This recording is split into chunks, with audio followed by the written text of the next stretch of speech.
हमारे चैनल पे स्वागत है। तो आज की वीडियो में हम बताने वाले हैं कि पाइथन को कैसे डाउनलोड करें अपने पीसी या लैपटॉप किसी पे भी। तो चलिए शुरू करते हैं। तो सबसे पहले आपको अपना कोई भी ब्राउज़र खोलना है, जो भी आपके कंप्यूटर या लैपटॉप में। आपको सर्च करना होगा यहाँ पे पाइथन, PYTHON, पाइथन। ठीक है, जब आप पाइथन सर्च कर लेंगे आपको यहाँ से अपना यह वेबसाइट दिखेगी। आपको इसके ऊपर क्लिक नहीं करना है, आपको डाउनलोड पे क्लिक करना है, जो सेकंड नंबर पे आता है। ओके, अब इस पे यहाँ पे आपको दिखेगा डाउनलोड पाइथन 3.1 3.3, ये पाइथन का लेटेस्ट वर्जन है। विंडोज पे क्लिक कर दीजिए। ठीक है, अब यहाँ से आप अपनी विंडो के हिसाब से क्लिक कीजिए। तो बेसिकली सभी विंडो 64 बिट होती है। मैं ये वाला देता हूँ, आपके पीसी में अगर ये रख होता है तो ये डाल दीजिए आपकी। और ये डाउनलोड होने के बाद आपको, आप सब लोगों को क्या कहते हैं, यहाँ पे ये आपके डाउनलोड फोल्डर में मिल जाएगा। आप इसको डाउनलोड फोल्डर से एक्सेस करेंगे।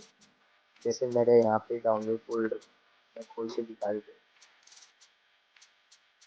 ये कुछ ऐसी फाइल आ जाएगी, तो यार ना पाइथन 1.7 ऐसी कुछ फाइल आएगी, इसको ओपन कर लेना है और इंस्टॉल कर लेना है। इंस्टॉल जब तक होगा अपने पीसी को ऐसे रख दीजिए, और जब तक इंस्टॉल हो जाए।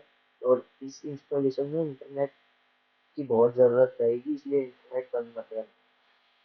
या ऑफलाइन नहीं, ऑनलाइन इंस्टॉलेशन है ये। ओके, तो अब आप लोगों को क्या करना है कि इंस्टॉल हो जाएगा, फिर उसके बाद आपका पाइथन सक्सेसफुली डाउनलोड हो गया है।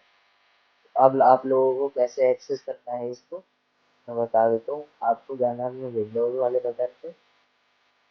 ठीक है, विंडोज वाले बटन पे आपको जाने के बाद ऊपर सर्च का ऑप्शन दिख रहा है, वहाँ सर्च के ऑप्शन पे आपको क्लिक करके वहाँ पे लिखना है IDLE, आइडल।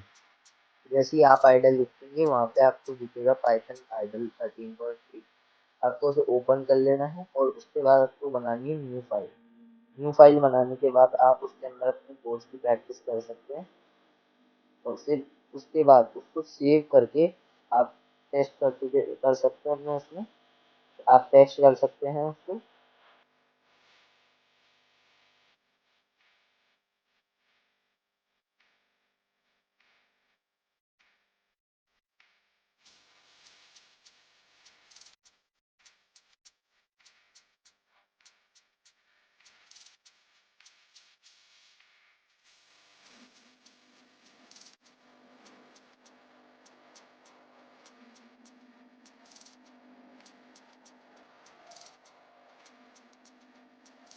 मिलते हैं आपको अगली वीडियो में। धन्यवाद। जय हिंद, जय भारत।